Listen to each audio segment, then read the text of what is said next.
El sol sobre el valle de las almas perdidas no era un simple astro.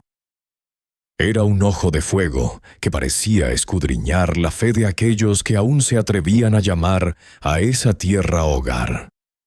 Elías, con sus 72 años cargados de una paz que sobrepasaba cualquier entendimiento humano, caminaba con lentitud, pero con una dignidad que recordaba a los antiguos profetas. Su túnica de lino rústico, de un blanco crudo que desafiaba la suciedad del camino, ondeaba suavemente mientras sus manos, delgadas y fibrosas por décadas de labor, acariciaban con ternura un pequeño saco de tela. Dentro de aquel envoltorio no solo había grano, latía el futuro entero de su estirpe. Era el trigo del patriarca, la semilla que había pasado de mano en mano, de oración en oración, y que ahora se reducía a un último puñado de esperanza. Elías se detuvo frente a su humilde morada de adobe, sintiendo el crujido de la tierra seca bajo sus pies. A lo lejos, las montañas se alzaban como gigantes cansados, y el viento, cargado de un polvo que sabía a espera y a olvido, le traía el eco de las preocupaciones del pueblo. Él, sin embargo, mantenía una mirada brillante y serena. Sabía que en el valle decían que el que guarda la semilla, guarda la vida, pero en su corazón resonaba una verdad más antigua. La vida no se encuentra en lo que se retiene con egoísmo, sino en lo que se entrega con amor.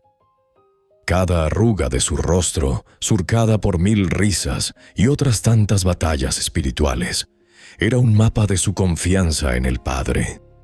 Para Elías, la sequía no era un castigo, sino un desierto necesario para que el alma aprendiera a beber de la fuente que nunca se agota. ¿Todavía crees que ese polvo se convertirá en pan, Elías? La voz, cargada de una amargura que pesaba más que los años, interrumpió su meditación. Era don Samuel. A sus 75 años, Samuel caminaba encorvado, no por el peso de la edad, sino por el lastre de su propio resentimiento. Su mirada, una vez fiera, ahora se mostraba opaca y cansada, como un pozo que se ha quedado sin agua. Se apoyaba con fuerza en su bastón de madera noble, el único vestigio de una prosperidad que el tiempo y su propio carácter habían erosionado. Su chaleco de lana fina, ahora desgastado, era el reflejo de un hombre que se aferraba a las glorias pasadas, mientras el presente se le escapaba entre los dedos como arena. Samuel miraba el saco de semillas en manos de Elías, con un desprecio que ocultaba un profundo temor. «Samuel, amigo mío», respondió Elías con una voz que era como un bálsamo para los oídos cansados. «La tierra no es la que nos da el pan, es el cielo quien bendice la mano que la trabaja. Estas semillas no son mías, son un encargo de paz para cuando el tiempo de la prueba llegue a su fin». «Tonterías de anciano», gruñó Samuel, clavando su bastón en el suelo duro. «Mira el cielo, no hay una sola nube que se apiade de nosotros. Si siembras eso ahora, lo perderás todo. Si lo comes, al menos vivirás un día más. La lógica dice que el mañana no existe en este valle muerto. No seas necio, Elías, guarda lo poco que tienes antes de que el viento se lo lleve también». En ese momento, el sonido metálico de un teléfono móvil rompió la quietud sagrada de la tarde. Marta apareció por el camino, caminando con una rigidez que contrastaba violentamente con la parsimonia de los dos ancianos. A sus 45 años, Marta era la imagen viva de la ansiedad moderna. Su traje ejecutivo, impecable, pero fuera de lugar, entre el polvo y el adobe, parecía una armadura que intentaba protegerla de un mundo que ya no podía controlar. Sus ojos, bellos pero nublados por el cansancio y el estrés de 1000 urgencias inexistentes, no veían el valle, sino las cifras y las notificaciones que parpadeaban en su pantalla. «No puede ser, aquí tampoco hay señal», exclamó ella, agitando el dispositivo con desesperación. Sus joyas de lujo discreto brillaban bajo el sol inclemente, recordatorios constantes de un éxito que no le daba descanso. «Necesito enviar este informe. Necesito respuestas. Necesito...» Se detuvo al ver a Elías y Samuel, y por un segundo su postura acelerada se congeló. ¿Cómo pueden estar aquí parados hablando de semillas cuando el mundo parece estarse cayendo a pedazos? Este lugar es una cárcel de tierra. Elías la miró con una compasión que la hizo estremecer. No vio en ella a una mujer de negocios exitosa, sino a una hija que corría demasiado rápido para notar que llevaba el corazón vacío. «Hija», dijo Elías acercándose con suavidad. «A veces el mundo tiene que detenerse para que podamos escuchar lo que realmente importa. Estás buscando respuestas en una caja de cristal, mientras que la respuesta más grande está escrita en el silencio de este valle. Quédate un momento. La noche se acerca y el viento está cambiando. Hay una historia que la tierra quiere contarte, una que no requiere señal, sino fe». Marta guardó el teléfono con un gesto brusco, pero no se fue. Algo en la paz de Elías, en esa seguridad que ella no podía comprar con todo su oro, la ancló al suelo. Samuel, por su parte, soltó un suspiro de desdén, pero tampoco se movió. Los tres quedaron allí, en el umbral de la casa de adobe, mientras las sombras de la tarde se alargaban y el pequeño saco de trigo comenzaba a pesar más. No por la gravedad, sino por la magnitud de la decisión que Elías estaba a punto de tomar. En el horizonte, una franja de color púrpura empezaba a teñir las montañas, y el aire, antes seco, traía un susurro de algo que estaba por venir. La noche cayó sobre el valle como un manto pesado, pero no traía el frescor esperado. El aire seguía denso, cargado con el aroma de la tierra que clama por una gota de consuelo. Dentro de la pequeña casa de Elías, una sola lámpara de aceite proyectaba sombras danzantes sobre las paredes de adobe. Marta se movía inquieta, sus tacones resonaban extraños sobre el suelo de tierra apisonada, un recordatorio constante de su desconexión con aquel entorno. Don Samuel se había sentado en la única silla de madera firme, aferrado a su bastón como si fuera el último pilar de un mundo que se derrumbaba. Elías, en cambio, permanecía de pie junto al fogón apagado, sosteniendo el saco de trigo con una reverencia que rozaba lo sagrado. «Deberías haber vendido esa semilla hace meses, Elías», insistió Samuel, su voz saliendo como un susurro áspero desde las sombras. «Los comerciantes de la ciudad habrían pagado oro por ella. Ahora solo tienes un puñado de polvo que ni siquiera te servirá para un entierro digno. Mira a esta mujer», señaló a Marta con la punta de su bastón. «Ella entiende de mercados. Sabe que lo que no se capitaliza se pierde». Marta levantó la vista de su teléfono, que seguía sin señal. La mención de los mercados la hizo reaccionar por instinto profesional, pero al mirar el rostro sereno de Elías, las palabras de rentabilidad se le quedaron trabadas en la garganta. Había algo en la mirada brillante y serena del anciano que desafiaba toda su lógica corporativa. «En mi mundo», dijo Marta, con una voz que intentaba ser firme, pero que traicionaba una fatiga profunda. «Guardamos reservas para las crisis, pero lo que tú haces, Elías, no es previsión. Es una espera irracional. ¿Para qué guardar algo que no vas a usar? El tiempo es el recurso más caro, y lo estás desperdiciando sentado en esta oscuridad». Elías sonrió. y en esa sonrisa había una paz que Marta daría toda su fortuna por poseer apenas un segundo. «Hija, el tiempo no es un recurso que se gasta, es un terreno que se siembra», respondió Elías con dulzura.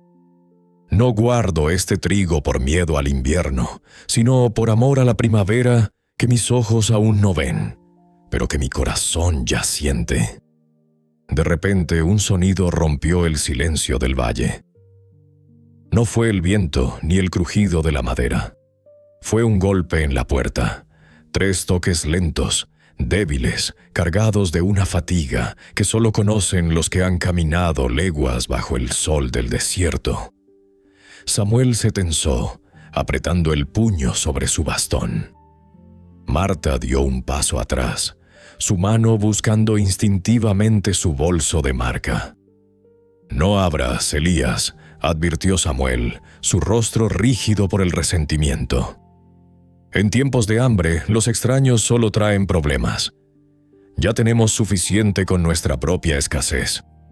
Elías no dudó. Con un movimiento fluido y erguido, se acercó a la puerta y la abrió de par en par. La luz de la lámpara iluminó a 3 figuras envueltas en polvo y cansancio. Un hombre joven, con los hombros caídos por el agotamiento, sostenía a un niño pequeño que dormía un sueño inquieto. Detrás de él, una mujer joven, con el vientre abultado por un embarazo avanzado, se apoyaba en el marco de la puerta. Sus ropas eran harapos limpios, y sus ojos reflejaban una sed que no era solo de agua. «Perdone la hora, señor», dijo el joven con voz quebrada. «Venimos buscando refugio. No queremos molestar, solo... El niño no ha comido en 2 días. Buscamos el camino al sur, pero el desierto nos ha ganado la partida». Samuel soltó un bufido de desdén desde la sombra. «Vayan al pueblo, aquí no hay nada para ustedes, somos 3 sombras esperando el final». Pero Elías ya se había acercado a la mujer, ofreciéndole su brazo con la delicadeza de quien asiste a una reina. La condujo hacia el banco de madera junto al fogón. Marta observaba la escena con los ojos muy abiertos. En su mundo, la caridad era un cheque deducible de impuestos, no un extraño entrando en tu espacio personal en medio de la noche. «Bienvenidos a esta casa», dijo Elías, ignorando las quejas de Samuel. «Aquí siempre hay lugar para los que el camino ha cansado». El hombre joven miró la mesa vacía y luego el saco de tela que Elías había dejado cerca. Sus ojos se iluminaron con una mezcla de esperanza y vergüenza. «Señor», susurró el joven, «hemos visto los campos secos, sabemos que el grano es vida. No pedimos mucho, solo un poco de harina, algo para que el niño pueda despertar con fuerza mañana». El silencio que siguió fue absoluto. Elías miró el saco. Aquel era el trigo del patriarca. Era su última conexión con el pasado y su única garantía de futuro. Si entregaba ese grano para hacer pan esa noche, no habría siembra. Si no había siembra, el valle seguiría siendo un cementerio de arena. La lógica de Samuel gritaba: «Protégelo». La ansiedad de Marta sugería: «Busca una solución intermedia». Pero la fe de Elías hablaba un lenguaje de entrega total. Elías miró a Marta, luego a Samuel y finalmente a la joven madre que acariciaba su vientre con manos temblorosas. En ese momento comprendió que la provisión de Dios no es un almacén que se guarda, sino un río que debe fluir. «No tengan miedo», dijo Elías, su voz resonando con una autoridad celestial. «El trigo no fue hecho para dormir en sacos, sino para romperse y dar vida». Se acercó al saco y comenzó a desatar el nudo de cuerda que lo cerraba. El sonido de la tela abriéndose pareció un trueno en la pequeña habitación. El sonido del trigo al caer en el cuenco de madera fue como una lluvia suave en medio de la sequía. Cada grano que resbalaba de las manos de Elías parecía llevar consigo una oración de décadas. Don Samuel se puso de pie, haciendo que su bastón golpeara con fuerza el suelo de adobe. Su rostro, surcado por las arrugas del resentimiento, se contrajo en una mueca de incredulidad. Marta, por su parte, soltó un suspiro entrecortado, dejando que su teléfono móvil colgara olvidado en su mano. En esa pequeña habitación, el aire se volvió denso, no de polvo, sino de una presencia que ninguno de los tres podía explicar con palabras humanas. Era el momento de la verdad, ese instante donde la fe deja de ser un discurso para convertirse en un acto de entrega absoluta. «Detente, Elías», exclamó Samuel con una voz que temblaba de ira y miedo. «Estás entregando la herencia de tus padres a unos desconocidos que mañana habrán olvidado tu nombre. Si vacías ese saco, vacías tu propia vida. ¿Acaso no ves que el cielo sigue de bronce? No habrá lluvia, no habrá milagro, solo habrá hambre para ti cuando ellos se marchen con lo que te pertenece». Elías no se detuvo. Su mirada permanecía brillante y serena, fija en el rostro del niño que al despertar observaba el trigo con la misma fascinación con la que un buscador de tesoros mira el oro. El anciano patriarca, con su túnica de lino blanco reflejando la luz de la lámpara, parecía más erguido que nunca. No había rastro de duda en su complexión delgada y fibrosa.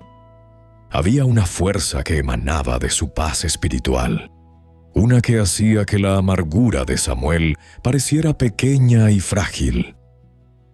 «Samuel, hermano mío», respondió Elías con una voz que acariciaba el alma.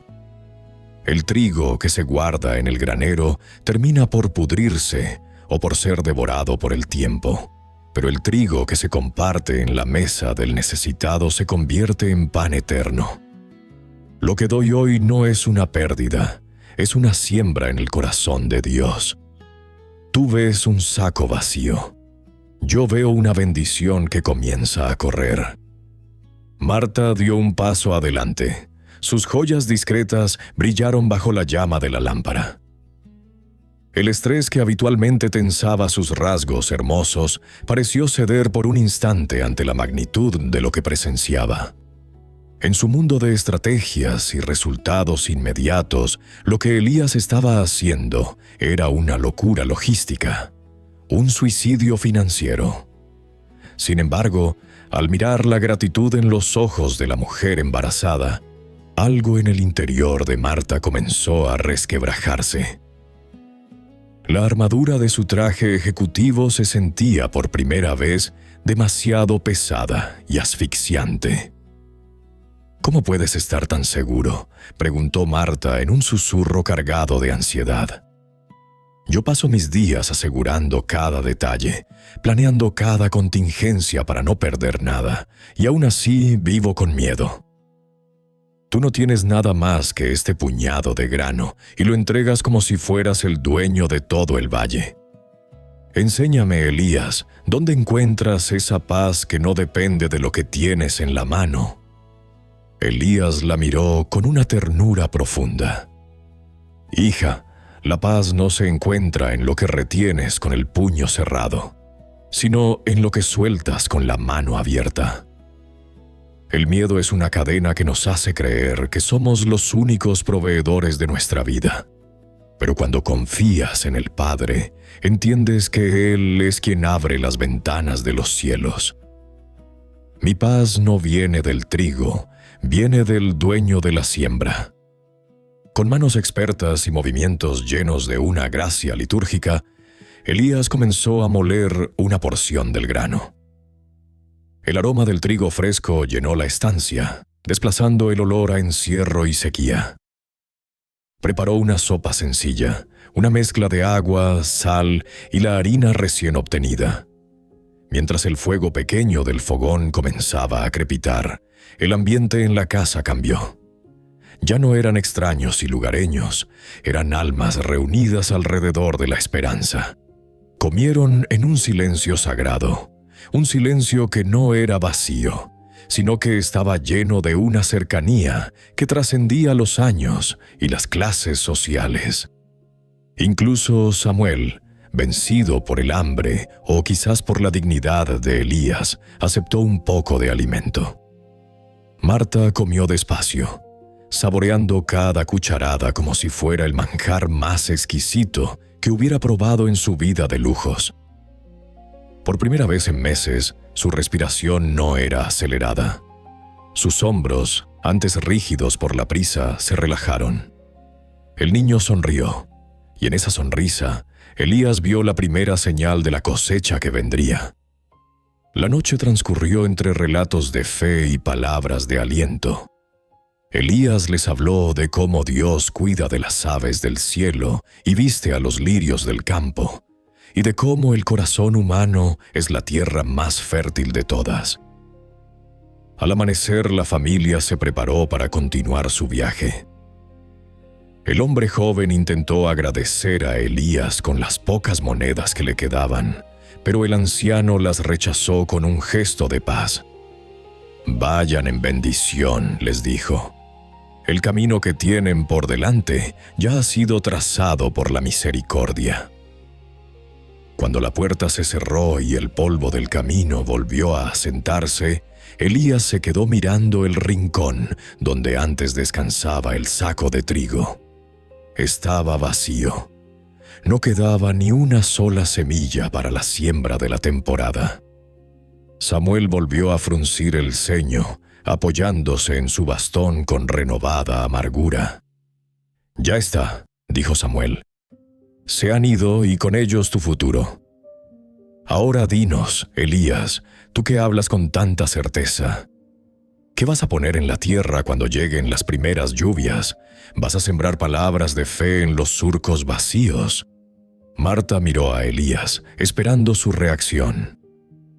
Su ansiedad había regresado, pero ahora era distinta. Ya no era el miedo a perder su estatus, sino el temor de que la fe de aquel anciano no fuera suficiente para sostener la realidad que tenían enfrente. Elías, sin embargo, caminó hacia la ventana y miró el horizonte, donde el sol empezaba a teñir de oro el valle reseco. «Samuel, Marta», dijo con una voz que resonaba como el tañido de una campana clara. «La tierra ya está preparada, no por el asadón, sino por la obediencia. Ahora solo falta que nosotros caminemos al campo, no para buscar lo que perdimos, sino para ver lo que Dios va a levantar». El sol de la mañana irrumpió con una fuerza inusitada, tiñendo las paredes de adobe de un naranja vibrante que parecía querer quemar las últimas sombras de la noche. Dentro de la casa, el vacío que dejó el saco de trigo era casi tangible, una ausencia que gritaba en medio del silencio. Elías, con su túnica de lino rústico impecablemente dispuesta y su pañuelo de tela al cuello, se preparaba para salir. No había rastro de angustia en su mirada brillante y serena. Al contrario, sus manos, aunque vacías de grano, se movían con la precisión de quien se dispone a cumplir una cita importante. Tomó su viejo asadón, cuya madera estaba pulida por años de sudor y esperanza, y se lo echó al hombro con una postura erguida y digna que desafiaba sus 72 años. Don Samuel lo observaba desde la penumbra, sentado aún con su chaleco de lana fina, aferrado a su bastón de madera noble como si fuera lo único que lo mantenía unido a la realidad. Su ceño fruncido y su mirada opaca reflejaban una amargura que se alimentaba de la lógica humana. Para él, lo que Elías estaba a punto de hacer no era un acto de fe, sino un delirio de vejez. «¿A dónde vas con esa herramienta, Elías?», preguntó Samuel, y su voz sonó como el crujido de una rama seca. «El granero está vacío. No tienes nada que depositar en la tierra. Ir al campo ahora es como intentar llamar a un muerto. Solo recibirás el eco de tu propia desesperación. Quédate aquí, descansa tus huesos. Al menos así no harás el ridículo ante el pueblo, que ya empieza a murmurar que has perdido el juicio por regalar lo último que tenías. Marta, que intentaba arreglar su traje ejecutivo mientras buscaba en vano una señal en su teléfono, se detuvo en seco. Sus rasgos bellos estaban tensos por el estrés, y su mirada ansiosa recorría la habitación buscando algo que tuviera sentido. Había pasado la noche en vela, debatiéndose entre la admiración que le provocaba la paz de Elías y el terror que le inspiraba su aparente imprudencia. «Samuel tiene razón en algo, Elías», intervino Marta con una voz rápida y acelerada. «He visto muchas crisis en mi carrera, y la regla de oro es nunca agotar las reservas si no tienes una garantía de retorno. Si sales a trabajar una tierra que no vas a sembrar, te agotarás físicamente sin ningún beneficio. Es ineficiente. Es doloroso de ver. Por favor, busquemos una solución lógica. Puedo intentar contactar a alguien en la ciudad, pedir un préstamo, asegurar un envío de semillas para el próximo mes». Elías se detuvo en el umbral y se giró hacia ellos. El reflejo del sol en sus arrugas de risa le daba un aire de gozo profundo, una paz espiritual que parecía irradiar calor propio. «Marta, hija, la eficiencia del cielo no se mide en balances, sino en obediencia», dijo Elías con una cercanía que desarmaba cualquier argumento. «Samuel, amigo, el ridículo no es trabajar sin semilla, sino tener semilla y no tener fe para entregarla. Ustedes ven una parcela seca. Yo veo un altar donde el Padre está esperando mi primer movimiento. La fe no es esperar a que las nubes se junten para empezar a arar. La fe es abrir el surco cuando el cielo todavía es de bronce, para que cuando la lluvia caiga no nos encuentre con los brazos cruzados». Sin decir más, Elías comenzó a caminar hacia el campo. Sus pasos eran firmes sobre la tierra dura. Samuel, impulsado por una mezcla de curiosidad resentida y una lealtad que no quería admitir, se levantó con esfuerzo y lo siguió, apoyándose pesadamente en su bastón. Marta, incapaz de quedarse sola con su propia ansiedad, guardó su móvil y caminó tras ellos, sintiendo que sus zapatos elegantes se hundían en el polvo fino del camino. Al llegar a la parcela, el panorama era desolador para cualquier ojo que no fuera el de Elías. La tierra estaba agrietada, sedienta, exhalando un calor que hacía vibrar el aire. Algunos vecinos se detuvieron en el camino, observando con incredulidad. «Ahí va el loco Elías», susurraban unos.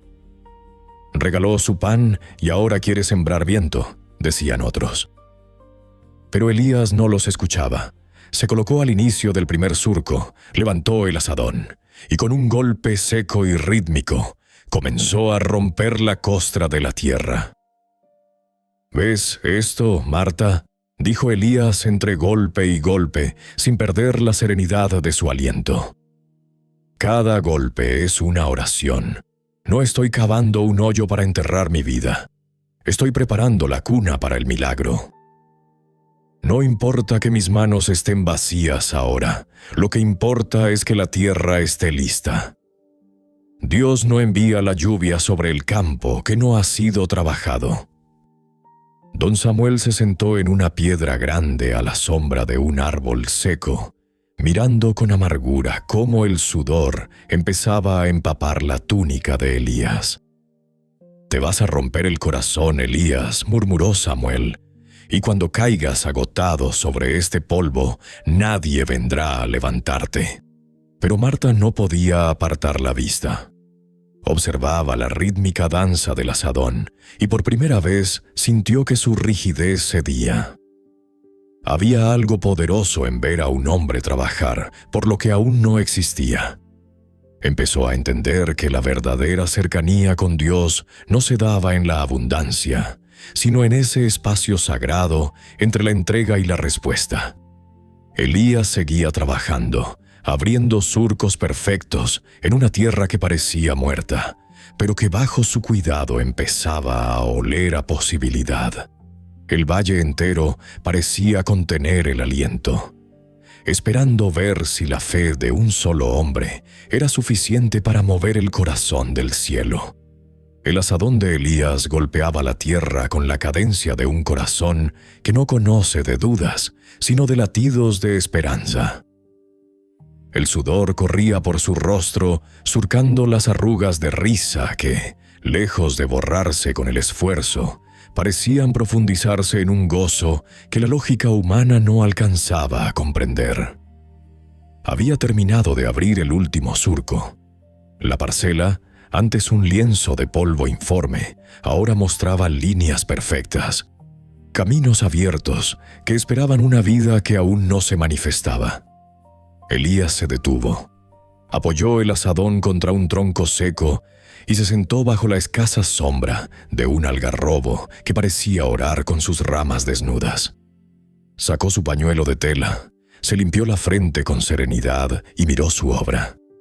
Sus manos estaban vacías, sí, pero su espíritu estaba lleno de la satisfacción de quien ha cumplido con su parte en el pacto con lo invisible.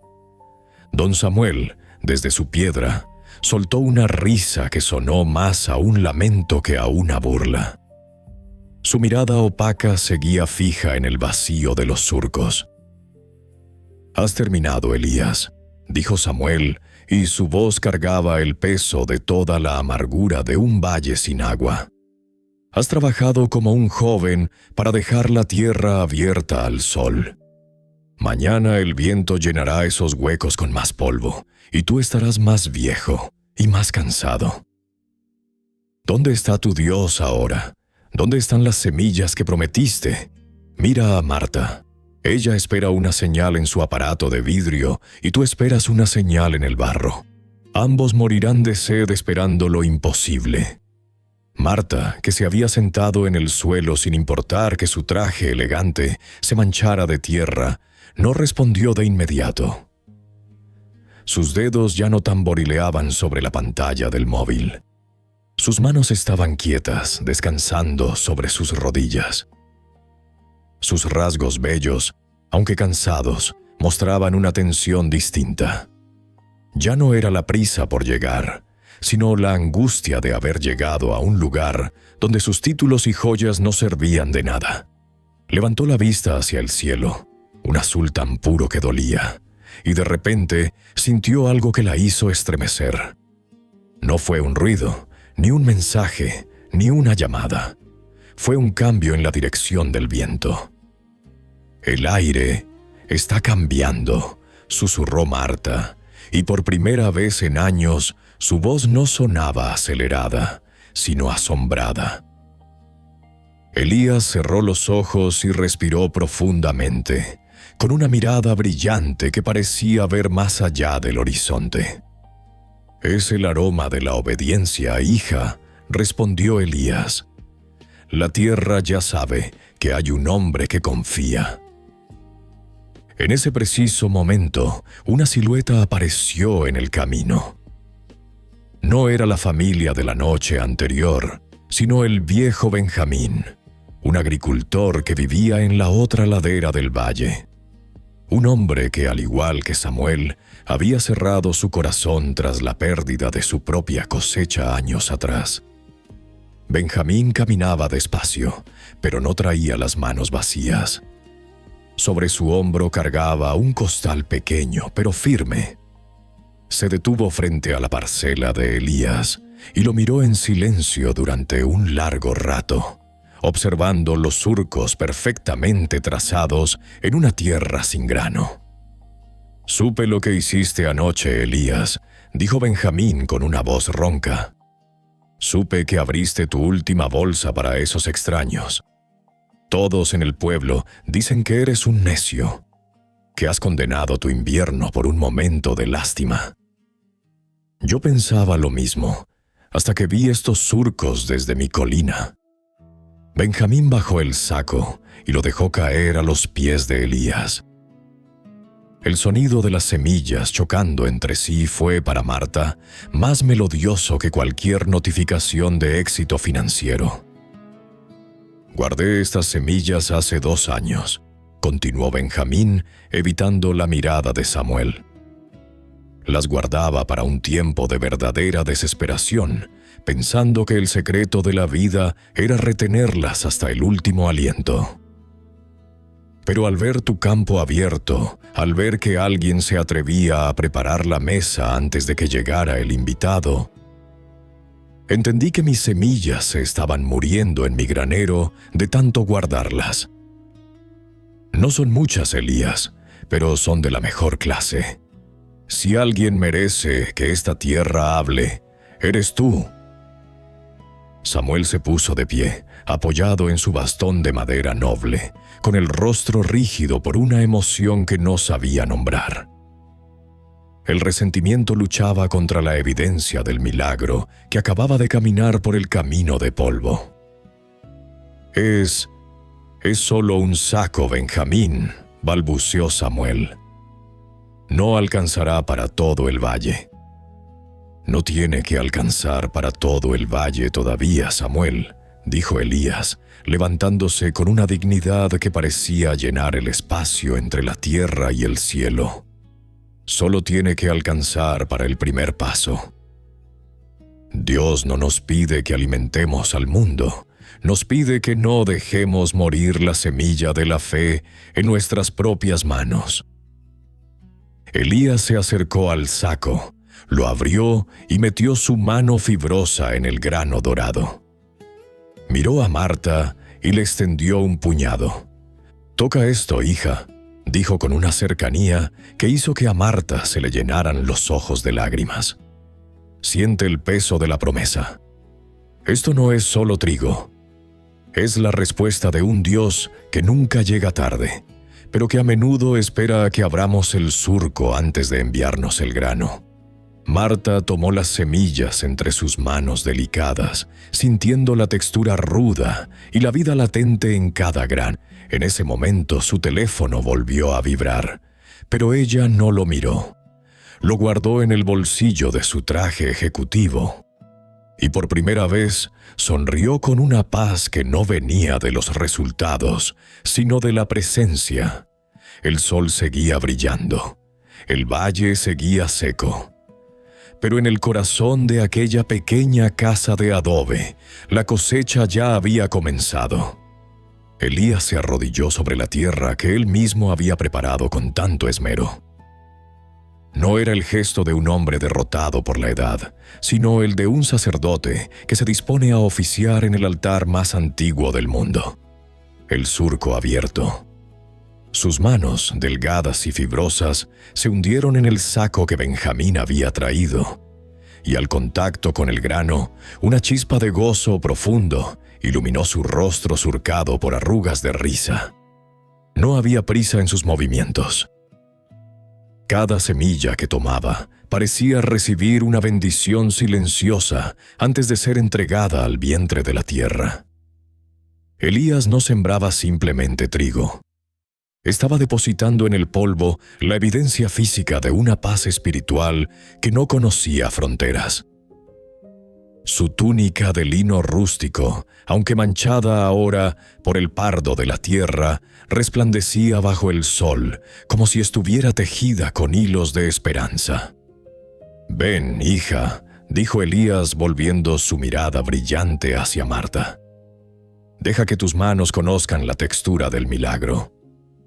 En tu mundo las cosas se crean con órdenes y botones, pero aquí la vida nace de un entierro voluntario. Para que el pan llegue a la mesa, el grano debe aceptar su soledad bajo el suelo». Marta, que aún sostenía el puñado de semillas que Elías le había entregado, sintió un nudo en la garganta que ninguna estrategia de mercado podría desatar. Miró su traje ejecutivo elegante, ahora cubierto por una fina capa de polvo. Y luego miró sus propias manos, adornadas con joyería de lujo discreta.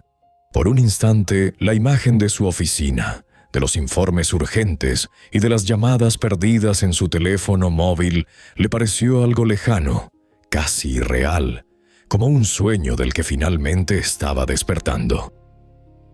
Con una lentitud que desafiaba su habitual postura rígida y acelerada, Marta se despojó de sus zapatos de marca y dejó que sus pies tocaran la tierra tibia y agrietada. Se arrodilló al lado de Elías y aunque sus rasgos bellos aún mostraban las huellas del estrés, su mirada ansiosa comenzó a suavizarse, buscando la serenidad que emanaba del anciano. «No sé cómo hacerlo, Elías», susurró ella, y por primera vez su voz no buscaba una respuesta rápida, sino una dirección. «Siempre he tenido miedo de soltar lo que tengo por temor a quedarme vacía. En mi mundo, si no retienes, pierdes». «Aquí es al revés, Marta», respondió Elías con una cercanía que envolvía el alma. «Solo lo que entregas de corazón se multiplica. No temas a la tierra. Ella es una madre que sabe guardar secretos hasta que el cielo decide revelarlos. Pon la semilla ahí, cúbrela con suavidad, como quien arropa a un niño, y confía. La confianza es el agua que la semilla necesita antes de que caiga la primera gota de lluvia». Mientras Marta comenzaba a sembrar, sus dedos rozando la aspereza del suelo, don Samuel observaba la escena desde su piedra con una mezcla de envidia y asombro que no lograba ocultar tras su ceño fruncido. Se apoyaba en su bastón de madera noble con tanta fuerza que sus nudillos estaban blancos. Su mirada cansada y opaca recorría los surcos, y en lo más profundo de su ser, una grieta empezaba a abrirse en el muro de su resentimiento. Había pasado años quejándose de la sequía, maldiciendo la tierra y encerrándose en su chaleco de lana fina como si fuera una fortaleza contra la decepción. Ver a la mujer de la ciudad, tan parecida a lo que él una vez quiso ser, exitosa, altiva, protegida por el oro, arrodillada en el barro, lo golpeó con más fuerza que cualquier sermón. «Es una locura, Elías», gruñó Samuel, aunque su voz carecía de la mordacidad de antes. «Estás contagiando tu demencia a esta joven. Mañana se dará cuenta de que ha arruinado su ropa por nada.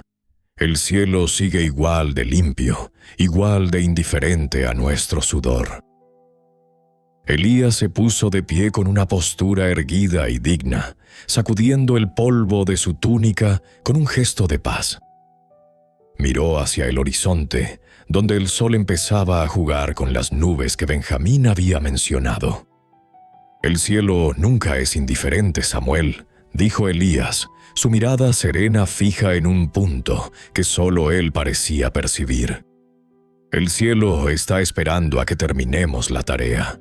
Dios no desperdicia su lluvia en campos que nadie se ha molestado en preparar. Mira allá, amigo mío. ¿No ves esa pequeña mancha gris sobre el monte? No es más grande que la palma de una mano, pero trae el peso de la promesa». Samuel levantó la vista, forzando sus ojos opacos. Marta también se detuvo, con las manos sucias de tierra y el corazón latiendo con una emoción que no podía procesar. En el horizonte, efectivamente, una nube solitaria, oscura y preñada de humedad, comenzaba a asomarse tímidamente detrás de los picos. No era una tormenta rugiente, era un susurro de vapor, pero en aquel valle de almas perdidas era el primer cambio en meses. El aire, antes estancado y caliente, trajo un aroma distinto. Un perfume de tierra mojada que viajaba desde muy lejos, anunciando que la misericordia se había puesto en camino. Marta cerró los ojos y respiró hondo. El estrés que antes la asfixiaba se desvaneció por un segundo, reemplazado por una sensación de propósito que nunca había encontrado en sus negocios. Elías sonrió y su gozo profundo pareció llenar el campo entero. La siembra apenas comenzaba, pero en la casa de adobe y en los corazones de quienes allí estaban, la verdadera cosecha ya había echado su primera raíz. La primera gota no cayó con el estruendo de un milagro, sino con la timidez de un susurro. Impactó sobre la frente de Elías, deslizándose por una de sus arrugas de risa como una lágrima de alegría que el cielo finalmente se permitía llorar. Elías no se movió. Permaneció con el rostro elevado, su mirada brillante y serena fija en la mancha gris que ahora devoraba el azul implacable. Su túnica de lino rústico comenzó a salpicarse de puntos oscuros, y sus manos, delgadas y fibrosas, se abrieron hacia lo alto en un gesto de gratitud tan profundo que parecía sostener la bóveda celeste. A su lado, Marta permanecía inmóvil, con los pies descalzos aún hundidos en el polvo que empezaba a oler a vida. Sus rasgos bellos, antes tensos por una prisa que no conducía a ninguna parte, se suavizaron bajo el tacto del agua. Por primera vez en años, Marta no buscó su teléfono móvil para registrar el momento. El aparato dormía olvidado en el bolsillo de su traje ejecutivo, silenciado por una realidad mucho más poderosa que cualquier notificación digital. «Está ocurriendo, Elías», susurró Marta, y su voz, antes acelerada y rígida, ahora vibraba con una cercanía nueva, casi infantil. «Realmente está lloviendo». Don Samuel, sentado aún en su piedra, apretó su bastón de madera noble con fuerzas renovadas. Su ceño fruncido no desapareció, pero sus ojos opacos brillaron con un reflejo que no era solo agua. Se ajustó el chaleco de lana fina sobre su camisa de cuello desgastado, intentando protegerse de una humedad que su cuerpo había olvidado cómo recibir. Su postura encorvada parecía luchar contra el deseo de erguirse, como si el peso de su amargura fuera una armadura difícil de soltar, incluso frente a la evidencia del favor divino. «Es solo un chubasco, una burla del clima», gruñó Samuel, aunque su voz carecía del veneno de antes. «Esta tierra está tan endurecida por el sol que esa agua resbalará como si fuera piedra. Mañana el sol volverá a salir con más rabia y cocerá los brotes antes de que nazcan. No se emocionen, necios. La sequía no se rinde con un par de nubes caprichosas». Elías bajó la mirada y caminó hacia Samuel con una paz espiritual que parecía irradiar un calor propio. Se inclinó hacia su viejo amigo, poniendo una mano fibrosa sobre su hombro caído. «Samuel, el cielo no da lo que nosotros queremos, sino lo que nosotros necesitamos para volver a creer», dijo Elías con una voz que era como un bálsamo. «Esta lluvia es suficiente para despertar la semilla que pusimos con Marta. No necesitamos una inundación para ver el poder de Dios, solo necesitamos la constancia de su rocío. Mira la tierra, amigo mío. Ya no está rechazando el agua. La está bebiendo con la sed de un hijo que regresa a casa». La lluvia continuó durante 1 hora, fina, persistente y mansa. No era la tormenta que arrasa, sino la caricia que restaura. Cuando las nubes finalmente se retiraron, dejando un atardecer de colores lavanda y oro, el campo de Elías lucía distinto. Los surcos ya no eran cicatrices de polvo, sino cunas de barro fértil. Benjamín se despidió con un asentimiento de cabeza, sus ojos reflejando una luz que no estaba allí cuando llegó. El valle entero parecía haber cambiado de tono. El marrón cansado había cedido ante un gris húmedo que prometía el verde. Pasaron los días, y con ellos llegó la prueba más difícil para Marta y Samuel: la espera. Sin la distracción de sus dispositivos, Marta aprendió a sentarse en el umbral de la casa de adobe junto a Elías. Aprendió a observar el movimiento de las sombras y a escuchar el lenguaje del viento entre los árboles secos. Su postura rígida fue reemplazada por una quietud digna. Ya no miraba el reloj, miraba la tierra. Samuel, por su parte, seguía visitándolos cada tarde, apoyado en su bastón, vigilando los surcos, con una desconfianza que empezaba a parecerse a la vigilancia de un guardián. Una mañana, cuando el sol apenas empezaba a calentar el horizonte, Elías llamó a Marta con una alegría contenida. Ella salió corriendo de la casa, su traje ejecutivo ya arrugado y manchado, pero con una expresión de vida que ninguna joya de lujo podría igualar. Samuel se acercó arrastrando los pies, con el rostro rígido por la expectativa. Allí, en el medio del primer surco, un punto de color esmeralda rompía la costra del suelo. Ekei era pequeño, frágil y casi invisible, pero era real. «Ha nacido», murmuró Marta, cayendo de rodillas sin importarle el barro. «Elías, está vivo». Samuel guardó silencio. Se quitó el sombrero, revelando su cabello cano y ralo.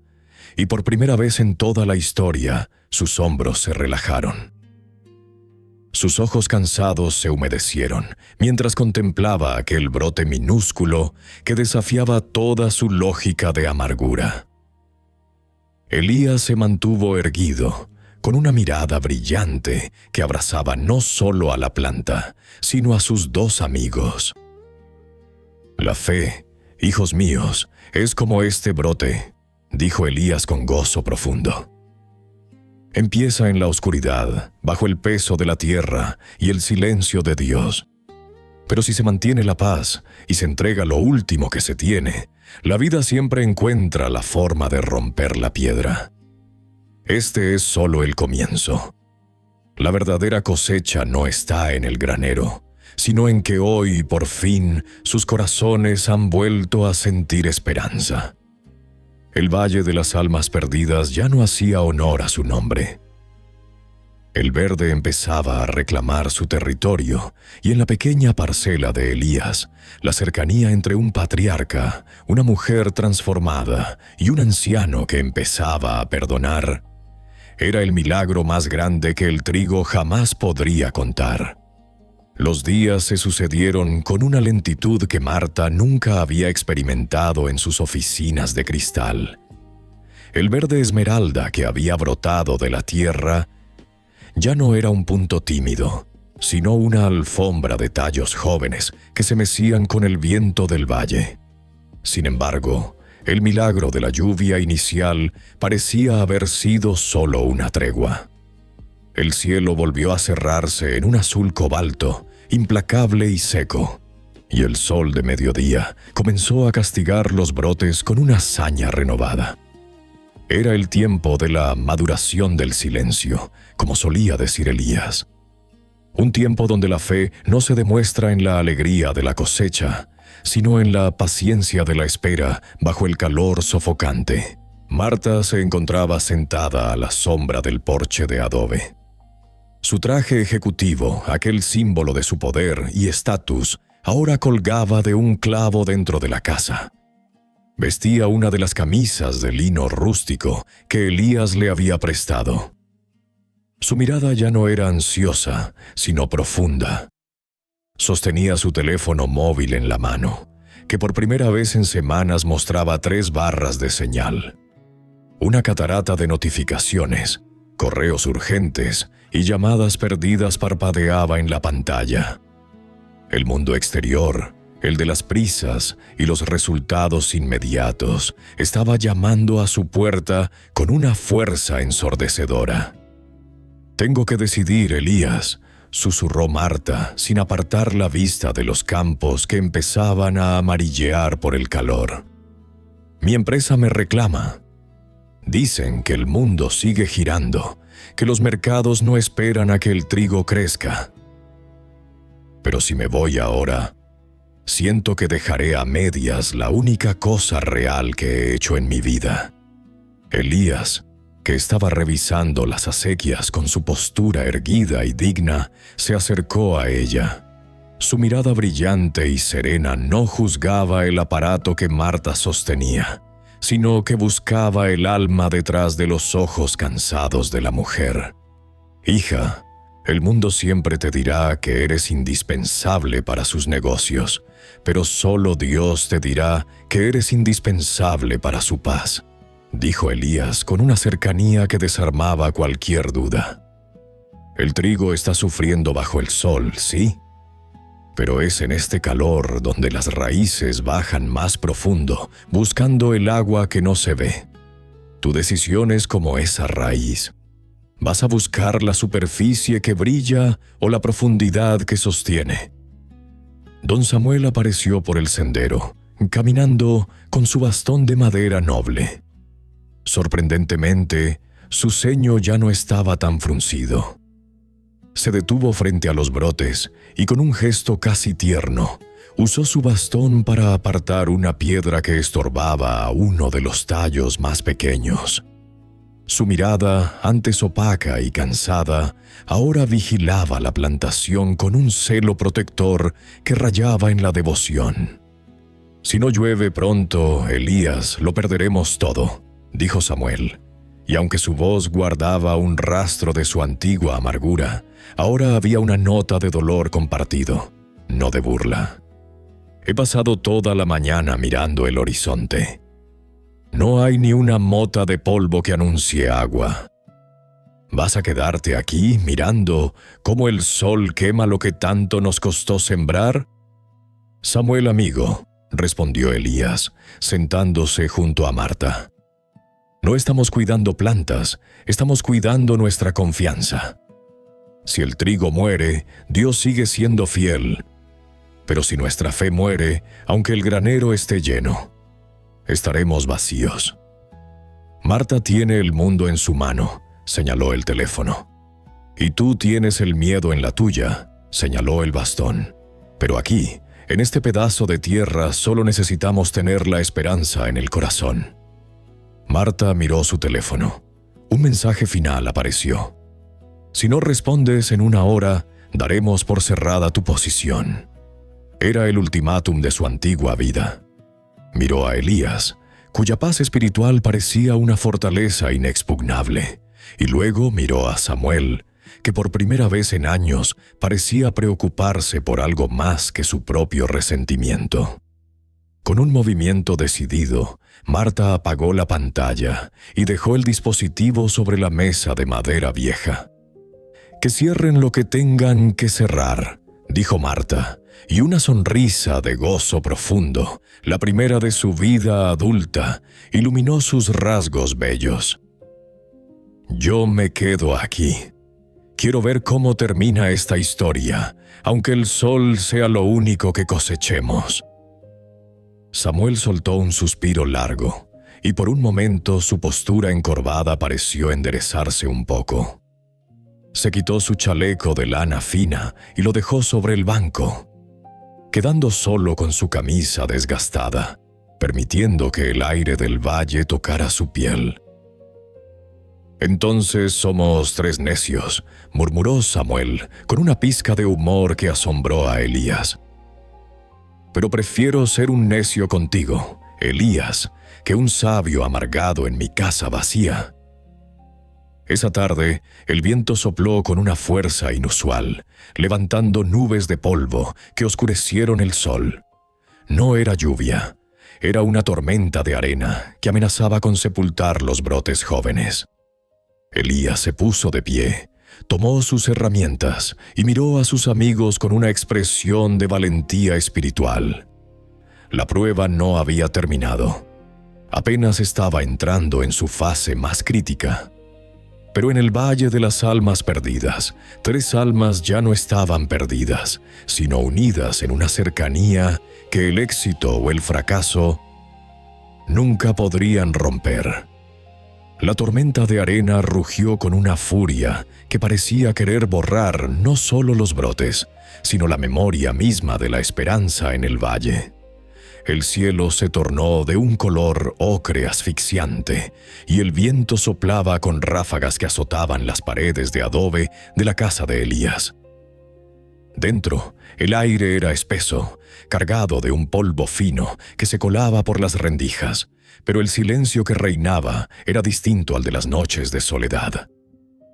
Marta, don Samuel y Elías estaban sentados alrededor de la mesa de madera vieja, con una sola vela encendida que luchaba por mantener su llama frente a las corrientes de aire. «Es el fin», susurró Samuel, y aunque sus palabras eran sombrías, su mano no temblaba sobre su bastón de madera noble. Su mirada, antes opaca y cansada, estaba fija en la puerta, como si esperara ver entrar al mismísimo desierto. «He visto tormentas así antes, Elías. Sepultan todo. No quedará rastro de lo que sembramos. Todo ese esfuerzo, toda esa fe, para terminar bajo un monte de arena». Elías levantó su rostro surcado por arrugas de risa, y su mirada brillante y serena iluminó la estancia más que la propia vela. No había rastro de derrota en su complexión delgada y fibrosa. Su postura seguía siendo erguida y digna, como la de un centinela que conoce el final de la batalla antes de que ésta termine. «Samuel, amigo mío, el viento puede mover la arena, pero no puede arrancar lo que ha echado raíz en el espíritu», dijo Elías con una cercanía que envolvía a sus compañeros como un abrazo. «Lo que protegemos hoy no es solo un puñado de tallos verdes, protegemos la promesa que Dios puso en nosotros. No mires la tormenta con los ojos del miedo, mírala como el velo que precede a la gran revelación». Marta, que vestía la camisa de lino rústico y tenía el rostro marcado por el polvo, asintió con una paz espiritual que asombraba a su propia conciencia. Su mirada ansiosa se había transformado en una de determinación tranquila. Ya no pensaba en los informes perdidos ni en su carrera truncada. En ese momento entendió que su verdadera posición no era una oficina en la ciudad, sino ese lugar sagrado junto a 2 ancianos que le habían enseñado el valor de lo eterno. «Si el trigo queda oculto, lo desenterraremos con nuestras propias manos», dijo Marta, y su voz no tenía rastro de la prisa acelerada de antes. «He pasado toda mi vida construyendo cosas que el tiempo se lleva. Hoy prefiero desaparecer, protegiendo algo que el viento no puede comprar». De repente, Elías se puso de pie, tomó un fardo de mantas viejas y cáñamo. «No nos quedaremos aquí esperando», anunció con gozo profundo. «El pastor no abandona a sus ovejas cuando llega el lobo. Vamos a cubrir los surcos más jóvenes. Samuel, necesito tu bastón para sostener el peso de la tela. Marta, tus manos son ahora las manos de la providencia». Salieron a la furia del valle. El viento los golpeó con violencia, pero se mantuvieron unidos, formando una cadena humana de fe. Samuel clavó su bastón con una fuerza que no sabía que aún poseía, convirtiéndose en el pilar central. Marta y Elías extendieron las telas sobre los brotes más frágiles, luchando contra la arena que les hería la piel. No hubo quejas, solo oraciones susurradas y una cercanía que los hacía sentir como una sola alma. En medio del caos, Samuel sintió que su amargura se disolvía. Por primera vez en 75 años, no estaba luchando contra la vida, sino a favor de ella junto a sus hermanos. Cuando la tormenta finalmente amainó, avanzada la madrugada, un silencio sobrenatural descendió sobre el valle. La luna apareció entre los jirones de nubes de polvo, bañando la parcela con una luz plateada. Estaban exhaustos, cubiertos de arena de pies a cabeza, pero al retirar las mantas vieron el milagro. Bajo el abrigo de su sacrificio, los brotes seguían allí, verdes, firmes y orgullosos. La arena los había rodeado, pero no los había vencido. Samuel se dejó caer sobre sus rodillas, no por debilidad, sino por una adoración que brotaba de su pecho rígido. Marta se sentó a su lado, llorando lágrimas que limpiaban surcos de luz en sus mejillas sucias. Elías permaneció de pie, mirando el horizonte con una paz que sobrepasaba todo entendimiento. ¿Lo ven?, dijo Elías con suavidad. El trigo no solo necesita agua y sol, a veces necesita el escudo de nuestra hermandad para saber que vale la pena crecer. El valle ya no está seco, porque nosotros hemos aprendido a ser manantial los unos para los otros. El tiempo de la siega llegó al valle de las almas perdidas, no con el ruido de las máquinas, sino con el susurro dorado del trigo maduro que se inclinaba bajo el peso de su propia bendición. El sol, que una vez fue un verdugo de fuego, ahora parecía una caricia de oro que bañaba la parcela de Elías. Los tallos eran fuertes, erguidos, reflejando la misma dignidad de quien los había cuidado. Elías caminaba entre los surcos, su túnica de lino rústico ondeando suavemente, y sus manos, delgadas y fibrosas, rozaban las espigas con una ternura que solo conocen los que han hablado con Dios en el silencio de la escasez. Su mirada brillante y serena ya no solo miraba el horizonte, miraba a sus amigos, quienes habían sido la verdadera cosecha de aquel año de pruebas. Don Samuel ya no era el hombre de hombros caídos y rostro rígido por el resentimiento. Aunque seguía apoyándose en su bastón de madera noble, su postura era más firme, y el ceño fruncido había cedido su lugar a una expresión de asombro contemplativo. Su mirada, antes opaca y cansada, ahora brillaba con la humedad de una gratitud recuperada. Samuel había aprendido que la mayor amargura no es perder lo que se tiene, sino cerrar la mano ante lo que se puede dar. Con un gesto pausado, tomó una de las espigas y la desgranó entre sus dedos, maravillándose ante la perfección de la provisión.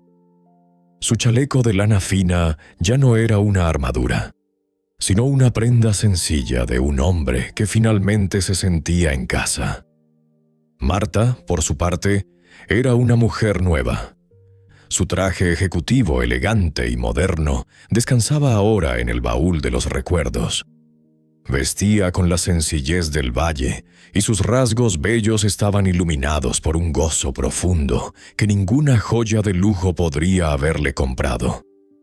Su mirada ansiosa se había transformado en una de paz espiritual, y el teléfono móvil, que antes era el centro de su universo, yacía apagado sobre la mesa de la casa de adobe, un artefacto mudo ante el lenguaje vivo de la creación. Marta ya no corría. Ahora sabía caminar al ritmo de la gracia. Entendió que su éxito no se medía en balances, sino en la capacidad de su corazón para ser tierra fértil. «Miren este grano», dijo Elías con una cercanía que envolvía el alma de sus amigos. «No es solo pan para el invierno.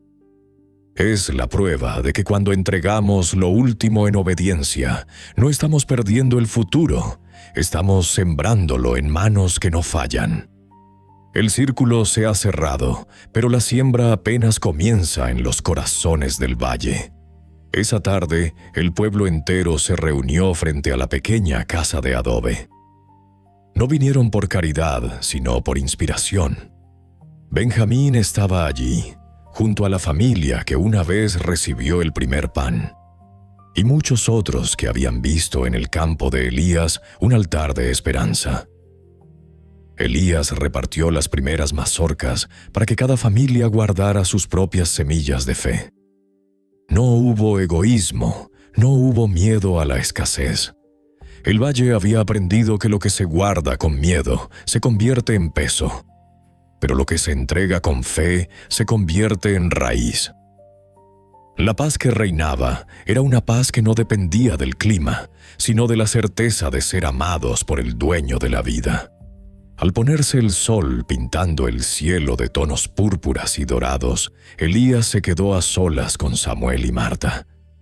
Se arrodilló una vez más en la tierra, no para pedir, sino para agradecer. Recordó la noche de la bolsa apretada contra el pecho y el vacío que sintió al darla, y comprendió que aquel vacío fue el espacio necesario para que Dios llenara todo el valle. La verdadera cosecha no estaba en los granos almacenados, sino en las almas que habían dejado de vivir, reteniendo lo último para empezar a vivir confiando en lo eterno. Porque la fe no es esperar a que deje de llover, es aprender a abrir surcos cuando el cielo todavía está seco, sabiendo que el mañana no depende de lo que guardamos, sino de aquel en quien confiamos. Después de ver esta historia, quiero que te detengas un segundo y mires tus propias manos.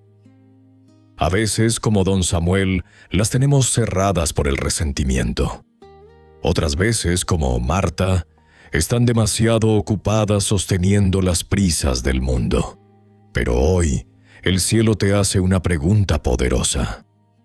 ¿Qué vas a hacer a partir de hoy con lo último que te queda? ¿Seguirás apretando el puño por miedo a la escasez?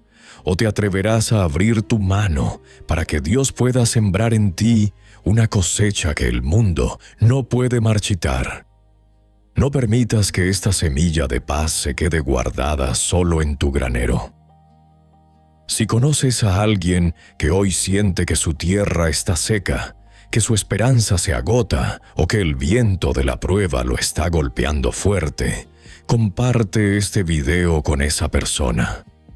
Sé tú ese canal de provisión.